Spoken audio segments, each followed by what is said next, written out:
Recording audio extra.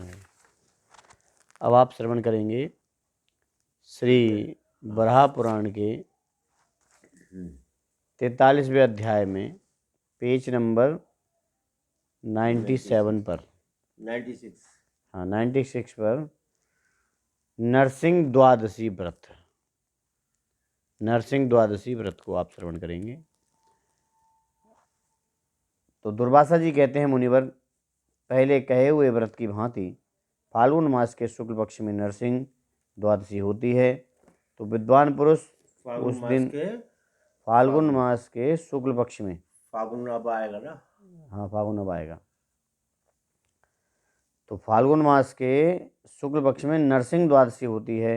तो विद्वान पुरुष उस दिन उपवास करके विधि के साथ भगवान श्री हरि की आराधना करें। ओम नरसिंहाय नमः कहकर भगवान नरसिंह के चरणों की, ओम गोविंदाय नमः से उरुओं की, और ओम विश्वभुजये नमः से कटि प्रदेश की, ओम अनिरुद्धाय नमः से वक्षस्थल की, ओम सिद्धिकंठाय नमः से कंठ की, ओम पिंकेशाय नमः शिरोदेश की, ओम असुरध्वंसाय नमः से चक्र की, तथा ओम तोयात्मने नमः कहकर शंख की, चंदन फूल एवं फल आदि से के द्वारा सम्यक प्रकार से पूजा करनी चाहिए। तत्पश्चात भगवान के सामने 2 सफ़ेद वस्त्रों से संपन्न एक कलश रखने का विधान है। उस कलश पर एक तांबे का पात्र अथवा अपने वित्त के अनुसार काष्ठ या बांस का पात्र रखकर उसके ऊपर भगवान नरसिंह की स्वर्णमयी मूर्ति पधारनी चाहिए। घड़े में रत्न डालकर द्वादशी के दिन पूजा करने के उपरांत भगवान की वह प्रतिमा वेद के विशेषज्ञ ब्राह्मण को अर्पण करें। तो महामुने, इस प्रकार का व्रत करने पर एक राजा को जो फल मिलता है उसे मैं कहता हूँ, सुनो।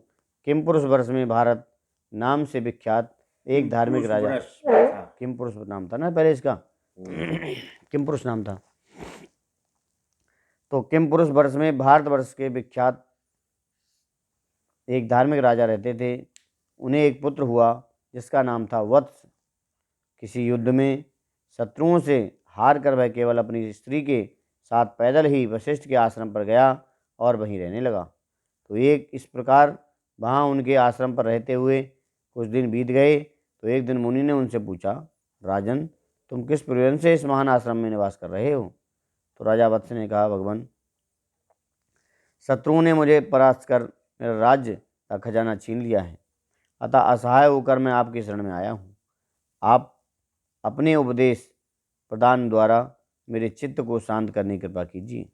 तो दुर्वासा जी कहते हैं, मुनि, राजा वत्स के इस प्रकार कहने पर वशिष्ठ जी ने उसे विधि पूर्वक एक इस द्वादशी का ही व्रत करने का उपदेश दिया, तथा उस राजा ने भी सब कुछ वैसा ही किया। तो व्रत पूर्ण होने पर भगवान नरसिंह उस राजा पर प्रसन्न हुए और उन परम प्रभु ने उस राजा को एक ऐसा चक्र दिया जो सम्रांगण में शत्रुओं का संहार कर सके।